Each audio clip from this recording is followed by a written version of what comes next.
leading to a scenario where, with 3 games to go, they had to ask the FA to sanction an emergency loan deal to bring in a goalkeeper.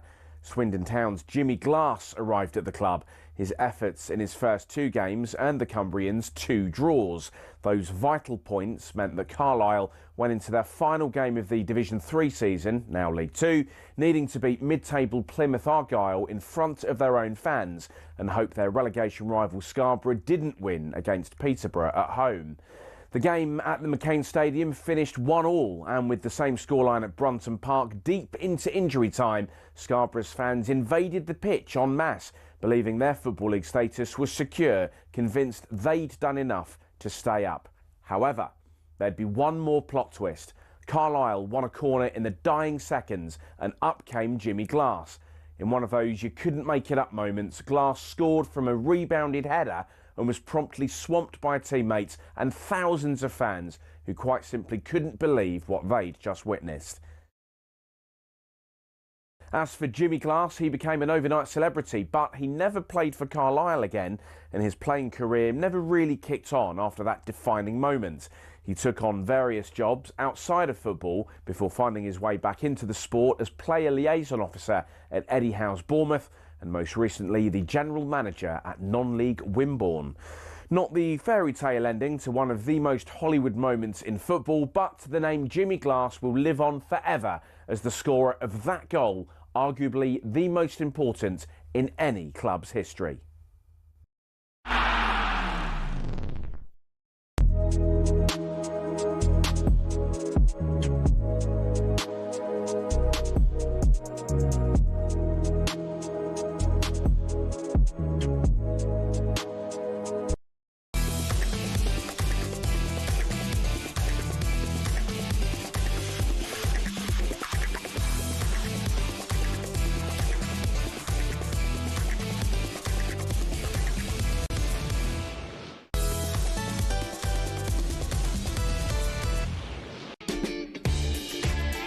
Good morning, people. Welcome along to Early Breakfast here on talkSPORT. Shebahn Aherne with you until 6 o'clock. And then it's talkSPORT Breakfast with Alan Brazil and Gabby Agbon-Lahore in Bonnie, Scotland. Yes, they're up doing the show live in Glasgow today from 6. Coming up for you, though, over the next hour, England sent Wales back to Cardiff with their tail between their legs last night. But Tuchel's not happy with the England fans. All the details coming up.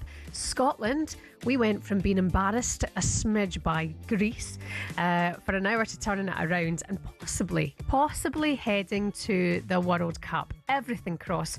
As always, we want you involved this morning. 03717 722 3344. Scotland fans, how did we turn that around last night? England fans, is Tuchel right to criticise you?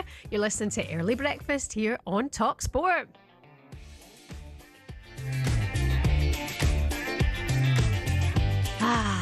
Friday of the international break. We're getting there. Slowly but surely, we're getting there. And last night was good, wasn't it? A number of games to sink our teeth into. A number of games to find something to complain about when it's mostly positive across the board, unless you're a Wales fan. But the positive is that it wasn't a game that you had to win. It was a friendly. England looked promising, didn't they? Very, very strong in that first half. All the details coming up. Up the Scots, though. Let me just say that right now. And Alan Brazil up in Glasgow this morning, of all mornings, after Scots got a win last night at Hampden Park against Greece. He's taken his pal Gabby with them. And I'm already concerned about how the show is looking, because I got a text from our producer yesterday saying, "Did you used to go out with Tom Morgan?" And I was like, "Sorry, who?"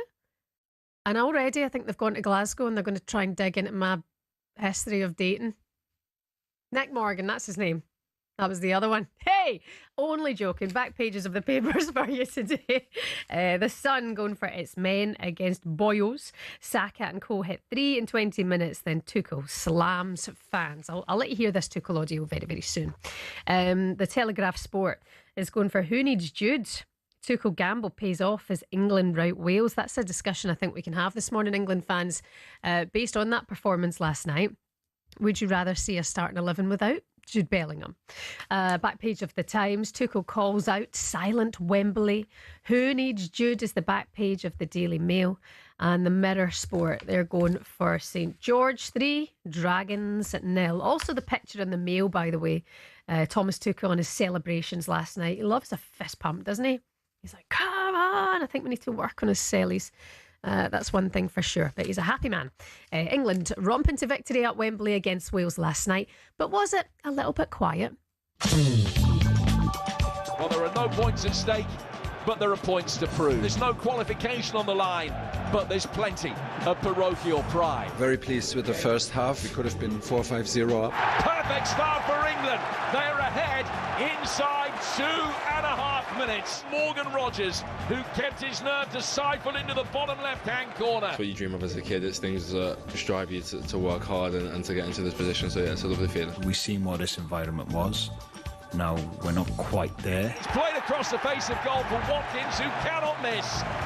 And he's there to bundle it over the line and double England's advantage. England are a better team. Yeah, and it's not something I've seen before from a Craig Bellamy side. Saka turning it onto his left foot. Oh, it's a beautiful goal. And that is one of the best goals I have ever seen in this stadium. An incredible finish. No, it felt good when it left my foot, and obviously when I looked up and I saw where it was, great feeling. He's giving players their chance.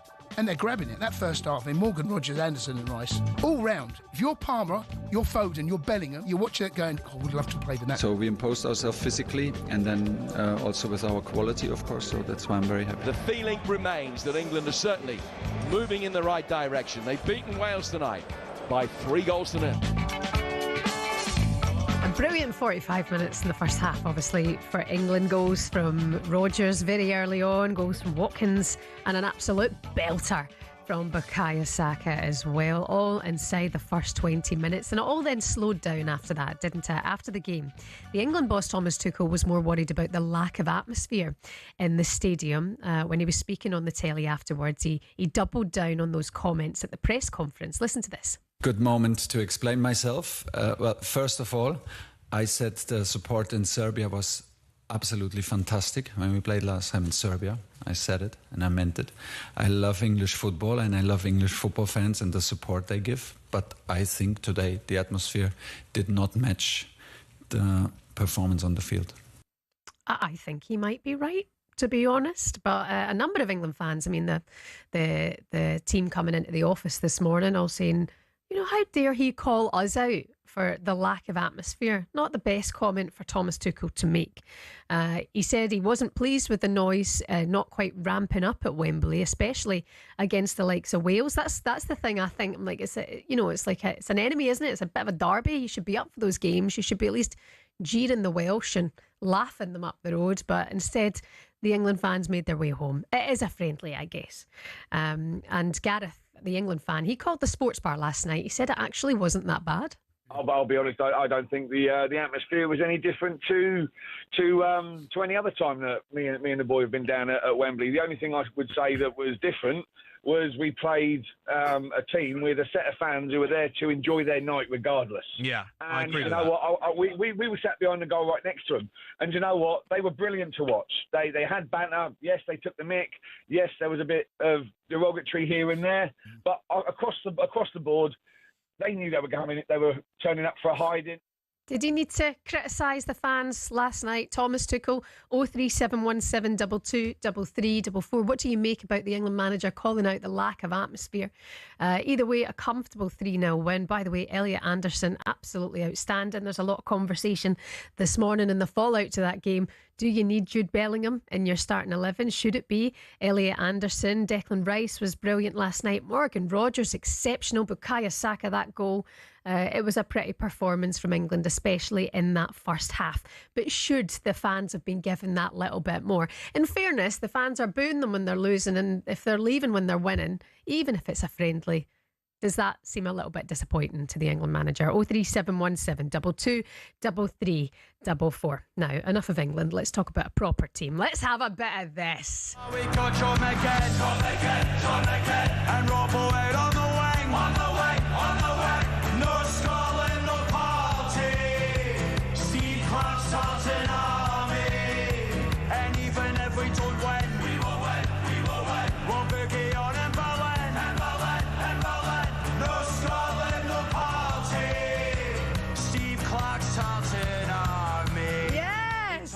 France in 98 and all the years we've had to wait. What a banger of a tune that is. That takes me back to the Euros. Replaying Germany and opening the tournament. We all thought we were going to get out of the group. We didn't. We got absolutely smashed to pieces, but we had a good time. This is Nick Morgan, No Scotland, No Party. He's actually on breakfast with Alan Brazil a little bit later today. There's a rumour going round that Nick and I used to be a couple. It's not true. Let Alan Brazil make up what he wants. But Nick Morgan, to be fair, I kind of wish he was an ex. He's got some absolute banging tunes. John Megan and Robbo out on the wing. No Scotland, no party. Steve Clark starting Aherne. And even if we won't win, we will win, we will win. We'll boogie on in Berlin. No Scotland, no party. Oh, Steve Clark, you pulled off an absolute masterclass last night for what was 60 minutes of just misery. A very conservative performance. Scotland not looking good at all. 10 shots to 3, 65% possession, 35% all in favour of Greece. But a bonkers final half hour saw Steve Clark's side score 3 times and make a huge step towards the World Cup next summer. The first since 98. Everything crossed. Here's what the Scotland boss made of that last night. I'm actually out of breath. Obviously a big win for us. How do I assess the victory? Was a difficult first half, but I thought we showed a great attitude to dig in. Sometimes people forget that football's over 96, 97, 98 minutes, whatever it is now. We had to dig in first half. They created one big chance with the ball across the goal. The boy should probably get the contact at the back post. We got lucky on that one. The rest of the time was against a very good Greek side. We had to defend ever so well. We had to work ever so hard. Spoke about one or two things at half time that, I've got to be honest, didn't really seem to change the pattern of the game too much. But once the Greeks scored, it seemed to take the shackles off a little bit. We seemed to find an extra half yard of pace. The press was better. Thanks. The press was better. We looked more of a threat going forward. Obviously, scoring the equaliser pretty quickly after they had scored was very important for us. Steve Clark said in the pre-match press conference he hadn't heard of Katy Perry. But I wonder if he's heard of that song. You couldn't unhear it when you were in Germany last year. Such a good tune. Listen, Steve Clark, fair play, getting the guys over the line last night. Not sure if it started well. I think they should go for it a little bit more. I'm not sure if Billy Gilmore should ever be on the bench, like ever. I think he should be the starting player for Scotland every single time. Scotland fans, please pick up the phone this morning. 03717 22 3344. That was a much needed win. It certainly helped things. I think we can beat Belarus, but you never know. And then it's Greece away. That'll be a very, very, very tough night. And then it's Denmark after that. Do you think we can get to the World Cup? God willing. 03717 22 3344. Are we confident that we can boogie away in America next summer? You can give us a call this morning. England fans, welcome to Friday. Let's hear from you. Your manager's calling you out for a lack of atmosphere at Wembley last night. Is he right to do that? 03717 22 3344 is the number. You're listening to Early Breakfast here on talkSPORT. Can we just get a little bit more Nick Morgan just to play his intro? Yeah, we go. This is Early Breakfast here on talkSPORT. Good morning, Scots. Scotland, no party. Steve Clark starting Army. And even if we don't win, we will win, we will win. We'll boogie on in Berlin.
Good morning. Welcome along to Friday Early Sports Breakfast here on talkSPORT with me, Shebahn. We're here with Adrian Flux. Get a tailor-made quote for your commercial vehicle.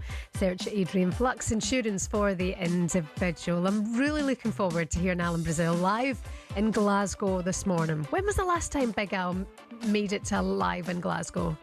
Will he make it this morning? There lies the question.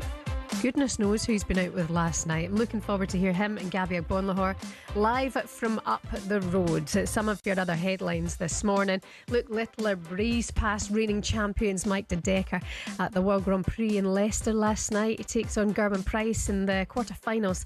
That's tonight. In other news, Bruno Fernandes is reportedly no interest in moving to the Saudi Pro League at the end of the season. The Portugal midfielder rejected huge offers from Al Hilal and Al Ittihad last summer in order to stay at Manchester United. And Roy Keane described Wales as a shell-shocked lower league team. Harsh in the first half after they fell 3 goals behind inside 20 minutes against England at Wembley last night. After the Welsh boss, Craig Bellamy, agreed afterwards what it seemed to be a little bit of a mismatch, he said. I don't know, it just seemed familiar to me. It was like being at Burnley playing Man City. You know, all right, it wasn't quite we lost 6-0, we were actually 60 minutes in. And I remember Vinny going to me, how long's left? It's like 30 minutes, V. And it's like, oh no. But it gave us that, do you understand what I mean? And the players, it was like, this is where we want to be. But we also know we have to be at the top of our game to be able to play against these type of nations. And Monday, we have to be at the top. Yeah, I mean, Monday is the most important thing for Craig Bellamy. They've got Belgium to look forward to. Last night being a friendly is, as he said, going into the game, what they need is to test themselves against the best. So having that friendly, not having to travel far, just going to Wembley against England was what they needed to set themselves up. But the focus has to be against Belgium on Monday for World Cup qualifying. I really like Craig Bellamy and I actually expected them to do a wee bit better last night. I didn't expect them to be so stunned 3-0 inside 20 minutes. England fans, we're taking your calls this morning. Thomas Tuchel last night, he said a couple of times that he was disappointed with the lack of atmosphere, the lack of support from the fans inside the stadium. He's calling out the England fans. 03717 22 3344. Is he expecting a bit too much from a friendly? Or is he right to have that point? You can give us a call. Good morning to Chris, the Arsenal fan. Chris, how are you? I'm very well, Shebahn. Yourself? Yeah, mate, I'm in good form this morning. Were you at the game last night, Chris? I wasn't. It's an observation because I work nights and I'm in London every night.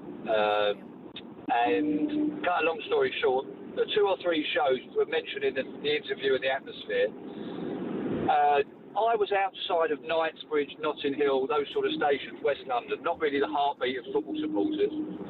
And I must have witnessed 4,000 to 5,000 fans in half and half scarves coming out of these stations.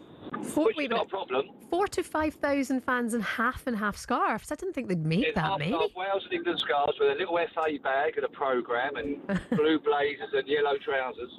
So you didn't think it was proper fans, wasn't it? Right, okay. No, everyone's got a right to go. But what really astonished me was half these people were speaking French or American or Spanish. So the reason for the criticism, and I'm saying these aren't football fans that are going to be singing like they're in the Clock End or in the Chicken Run or the Paxton.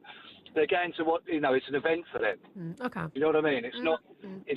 You're not going to a North London derby or the old firm. And I only saw it. I was actually taken aback by it because I see all the football guys every weekend. Yeah. You know, I go to the Arsenal every week. It's not football. There isn't a football crowd there.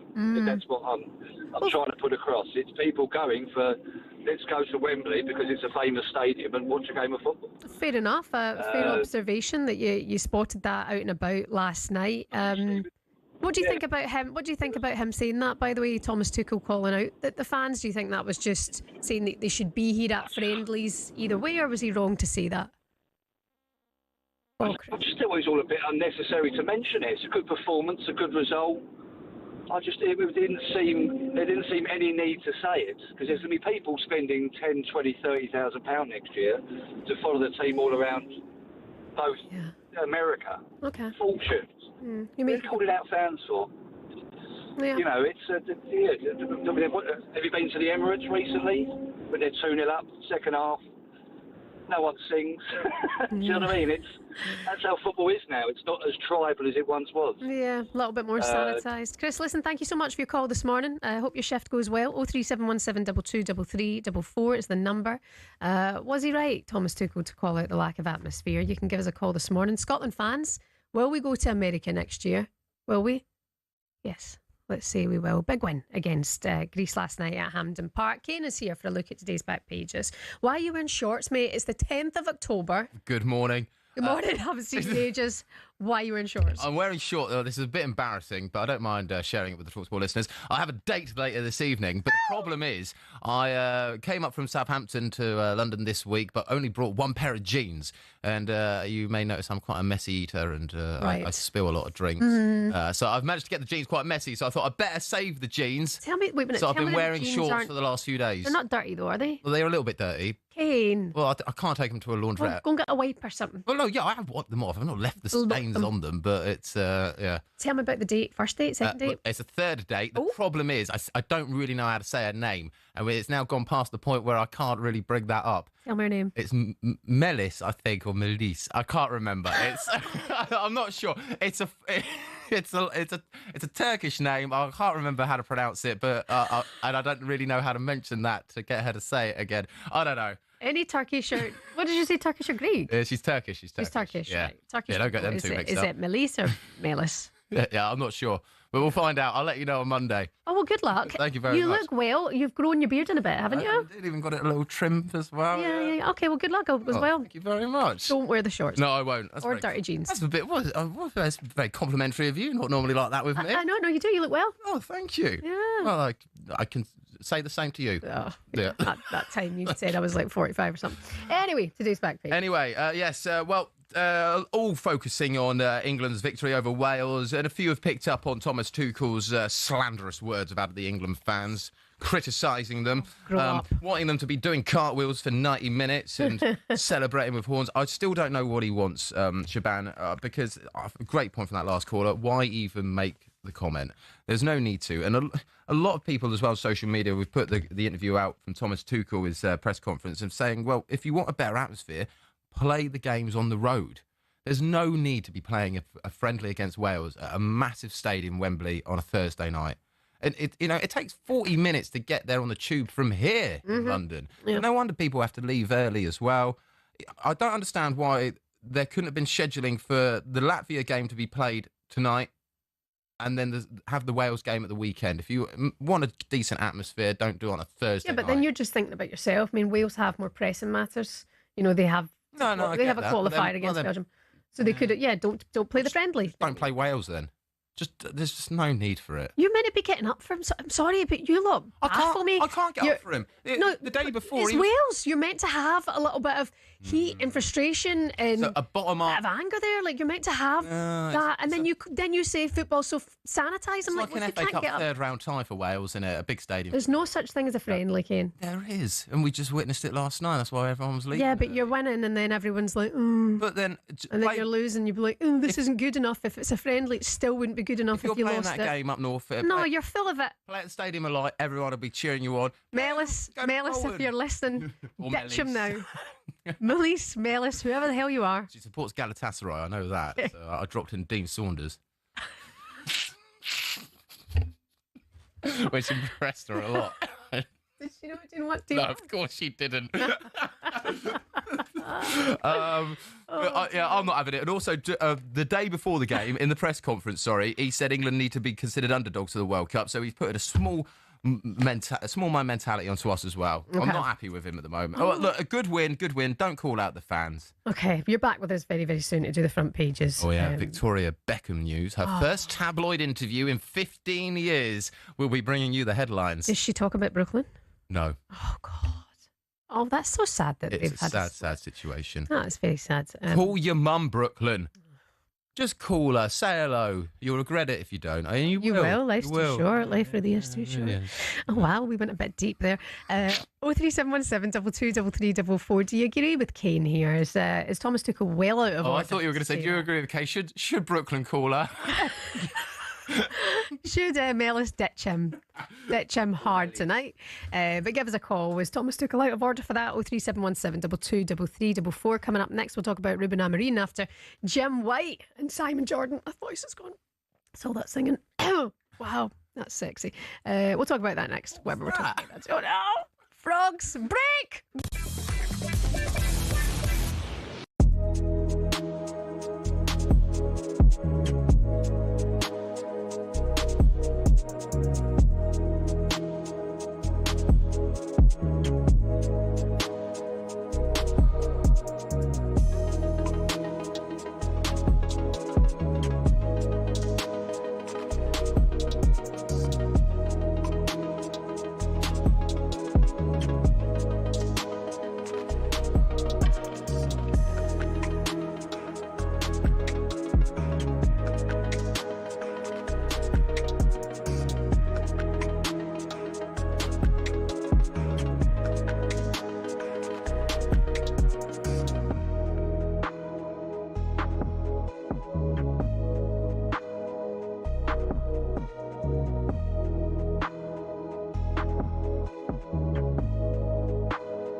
Hello there, good morning. Welcome along to Early Breakfast here on talkSPORT. It's Shebahn Aherne with Adrian Flux. The cover you need at a price you'll love with What's Fans Insurer of the Year 2021.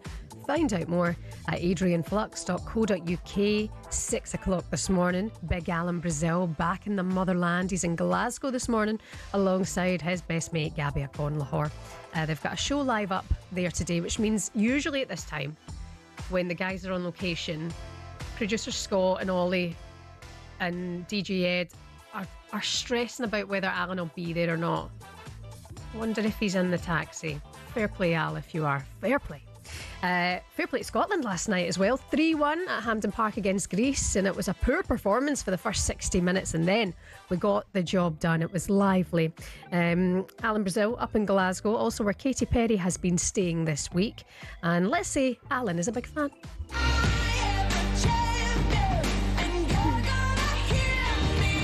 Roar.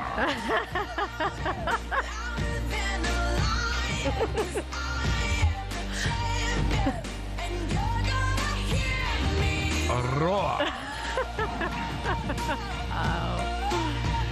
I love it when it gets right into it. Yeah, Scotland fans, we want to hear from you right now. How on earth did we not get beat last night against Greece? And are we getting to America? Will we be going to the World Cup? Can we get past Belarus and then go away to Greece and win that game and then beat Denmark? Fingers crossed. 03717 223344 is the number. We've heard from a number of England fans today.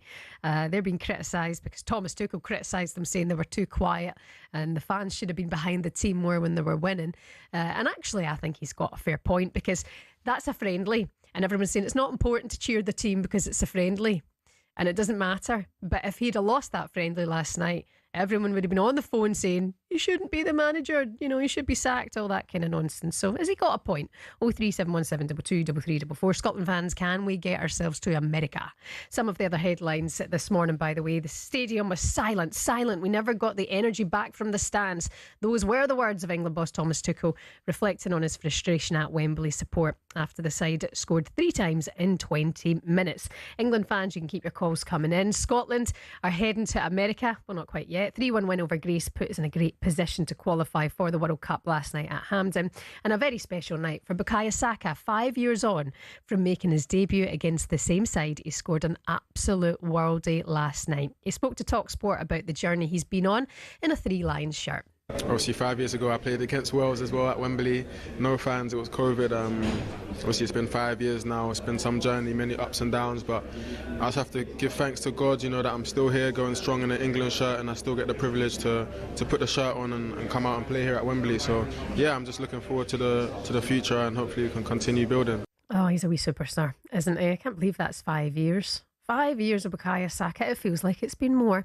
Fair play to him. On to Manchester United now, and their co-owners Sir Jim Ratcliffe ruffled a few feathers this week when he said that Ruben Amorim had to be given a few more years. He spoke to the Times earlier on this week. Jim? We have to be patient. And you know, we have a long-term plan. It isn't a light switch. And you know, you can't run a club like Manchester United on knee-jerk reactions to some journalist who goes off on one, you know, every week. Sorry. So Amorim gets at least the rest of the season then? Amorim, he's a good guy. Yeah, I mean, that's not the same thing. He's a good guy. It's not the rest of the season. Yeah, I mean, I would say Ruben, he needs to demonstrate that he's a great coach over 3 years. So you give him 3 years? Yeah, that's where I would be. Yeah, 3 years, because football's not overnight. No, and as you say, the Alex Ferguson example is exactly that, isn't it? And you look at Arteta at Arsenal. You know, he had a miserable time for the first couple of years. You know. Yeah. Quite the interview, wasn't it, earlier on this week? Sir Jim referencing Mikel Arteta there, needing time. A little bit of a stat for Sir Jim on that. Arteta won 27 of his first 50 games compared to Amorim 19, giving him a win rate of 54%. Arteta lost 13 games to Amorim's 19 games. So it is a little bit different. Despite that, though, Simon Jordan reckons it's right for Ratcliffe to back his boss, and everyone should respect that. I'm not impressed with Ruben Amorim, but that doesn't mean that Ruben Amorim isn't going to fix the problems of Man United if he's given the time to do it. There's nothing I've seen from him so far that indicates that he's going to.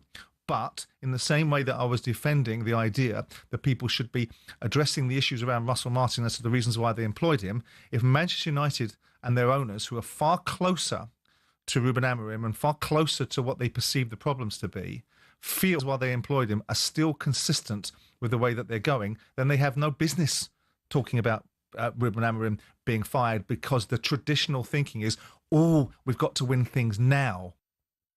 Simon Jordan there, back next week alongside Jim White from 10 o'clock here on talkSPORT. He'll be with you on Monday. In a way, I'm kind of glad Sir Jim Ratcliffe said something. Somebody said something, that he is going to be given time. The journalists do need to shut up. We need to wrap up our opinions ever so slightly on should he be sacked. Now we know where we stand. It looks like they will stand by Ruben Amorim, and part of me thinks, well, the hiring and firing has not worked. It's not worked for many years at Manchester United, and there is something about this guy. But you want to see results. You do. You want to see them quicker than they've been happening. You want to see more performances from the team. And now, time and time again, maybe you get them here and there. But you just want to see more because it's Manchester United. So if they stick with them for the next 2 years, well, then there's a chance, the way things are going, it could be relegation fights again. God knows. Could you drop down to the Championship? I think I saw a stat. If Amorim had started at the beginning of last season, then United would be in the Championship, based on those results. So, yeah, it's obviously not a good look, but now we know that it looks like they're going to stand by him. You can let us know your thoughts on that. I like him. There's something about him, and I do want it to work out, but it will take time.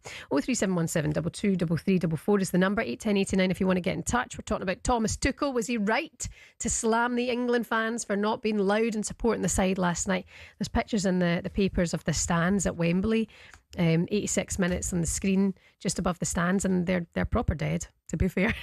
Was he right? Would you be complaining if he'd lost that friendly and saying that he shouldn't be in a job? So are you right to support them when they're winning friendlies? You can give us a call. It's time now for the front pages with Kane.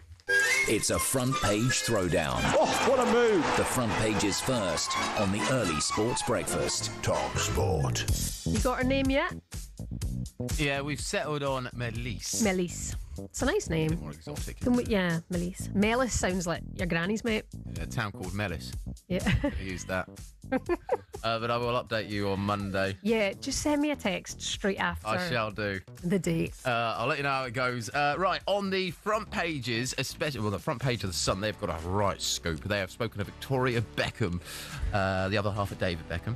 No way. It's her first tabloid interview in 15 years. It's to coincide with the release of her Netflix documentary, and it's quite an interesting watch. David says he's incredibly proud of her. She opens up quite a lot. It's the first time we kind of see Victoria as a person, really. Mm-hmm.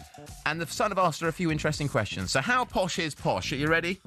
So, what soap is in her downstairs loo? That's a weird question to ask her. Apparently, Aesop. Is that a posh soap? Never heard of it. Knows what it is. So it's probably posh. If we've not heard of it, yeah, it's posh. Has she ever been to Lidl? Do you reckon she shops at Lidl? No. No, she doesn't. But her mum shops there. This is an interesting one. Her last Amazon purchase. What do you reckon her last Amazon? It could be anything. It could be anything from a cable. Well, no, they were actually nipple covers. What? I don't know. Yeah, that's right. Quite an open interview from Vic. Vic. Has she ever tried a Big Mac? Yes. I think she was brought up on McDonald's. She says, have you ever commissioned any family paintings? No, but that would actually be quite a good gift for David. Do you own a club card? No. Have you got a Vinted account? She says, huh? When did you last hoover? I haven't hoovered in many, many years. Oh, jeez. Indeed. Have you ever flown EasyJet? No, but I have flown Ryanair. So, there we go. Right. She's just one of us, mate. No. She's normal. No, she's not. Obviously, she's pretty posh if she's not got a club card. And also she's not hoovered in years. I haven't got a club card either. I think it's a cult. Personally. Right. Having to join it to get 20% off on donuts and stuff. Anyway, she also reveals that David Beckham is... a snorer. A snorer. Yeah, I mean, he's smart, good looking and You funny. can make do with that, though, couldn't you? I'm not being funny. If he's snoring in bed, you go, that's all right, it's David Beckham. He could sound like a rhino. He could. And it'd be okay. There we are. So you can get more interesting facts about Victoria in the Sun. And also, this lad, James McAlpine, he is being dubbed the giant Tory boy. He was at the Tory party conference, yeah. He is 7'2". He is massive. Oh, my God. He was on the front page of the Star for 2 days in a row just because of how tall he is. But now they have revealed that he's off the market as well. They have cleverly labelled it Love Story, with Tory headlined. James goes tall in on romance. Giant Tory boy James McAlpine is off the market. He is dating a 5'8" blonde. Such a Daily Star story, isn't it?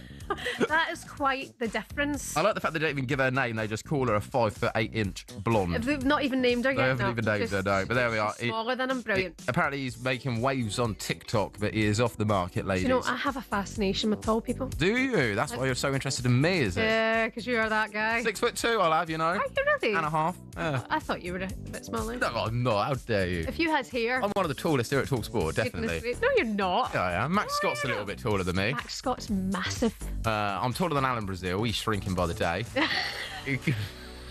Al's so cute. And Andy Jacobs is as well. I'll say, Andy's tiny. When I give Andy Jacobs a cuddle, I feel like, oh, come here, you wee cutie. It is. Paul Hawksby's pretty tall. Paul's tall. Paul looks well, doesn't he? He looks so does. well. I love Paul Hawksby. Yeah. Very much. How old is Paul? I think he's in his 60s. He looks incredible. He's been on talkSPORT for 25 years. Skin is so good. Just observation. What else is tall? That's about it, really. Candy and O'Hara, that's the shortest show on talkSPORT. Deanie's tall. Gabby's tall.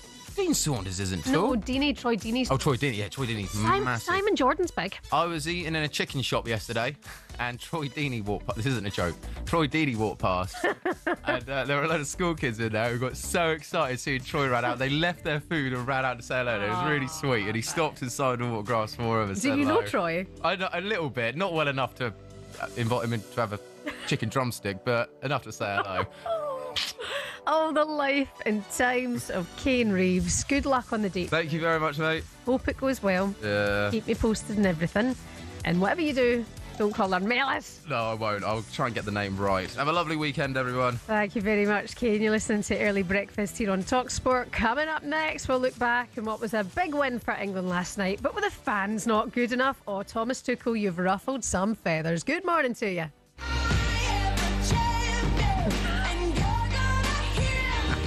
Roar.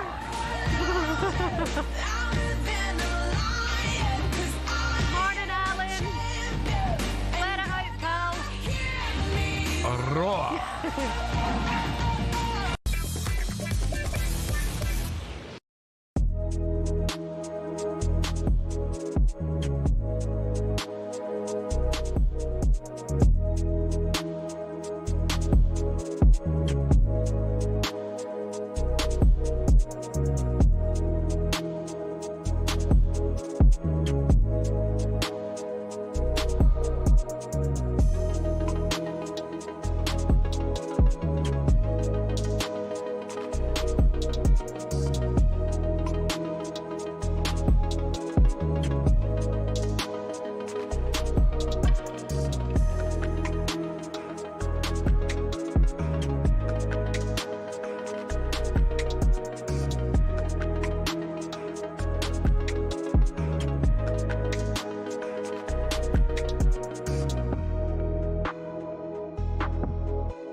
Kev might be able to do a bit next weekend. I fancy him. I put the work in, and if I'm good enough, I'm good enough, and if I'm not, I'm not. But I can be proud of myself for probably the first time in my career. If this was made 2 to 3 years ago, I'd have said this is absolutely crackers. Right here for Dave Allen at this stage of his career. Big right hand goes in. Fisher again as he covers up body shot.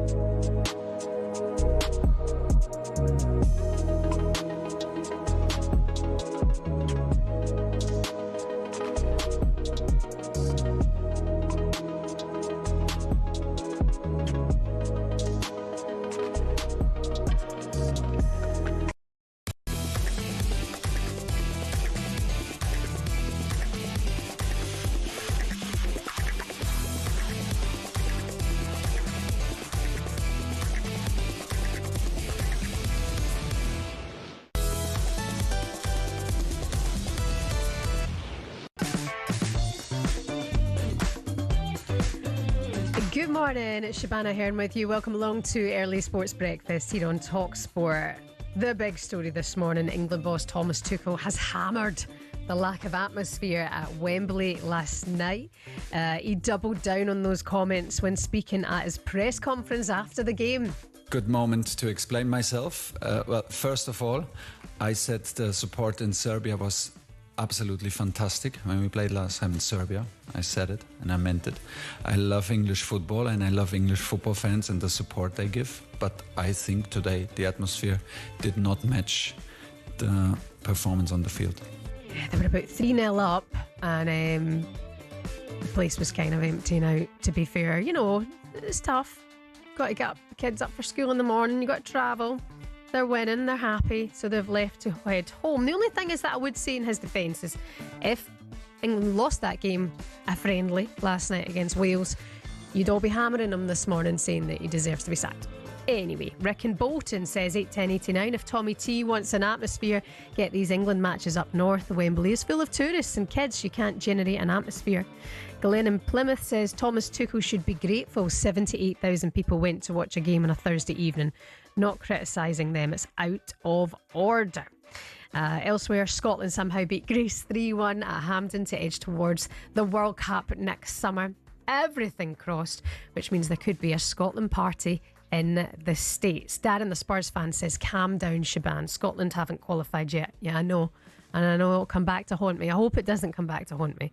But I think we can win these games. Good morning to Paul. He says, banging show this morning, Shebahn. Thanks, Paul. What a voice you had. We're singing at 5:15 because there's a very special guest coming up on talkSPORT Breakfast this morning. You'll hear from him a little bit later on. Alan Brazil and Gabby Agbonlahor are live in Glasgow today. Here they are getting tested on some very simple things on yesterday morning's show.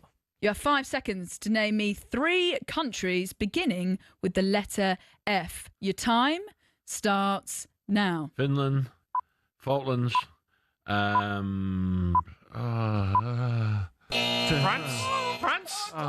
Close. Are you joking me? No, I'm giving you a chance, Gab. I'm looking forward to giving a count. France. Yeah. You have 5 seconds to name 3 animals beginning with the letter B. Your time starts now. Bear, bat,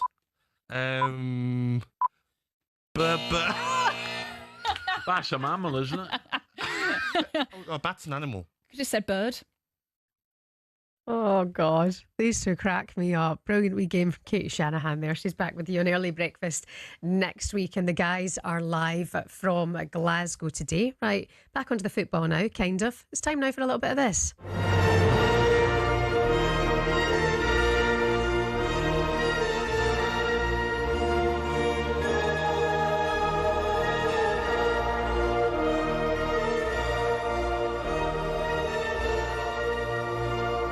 Jurassic World there.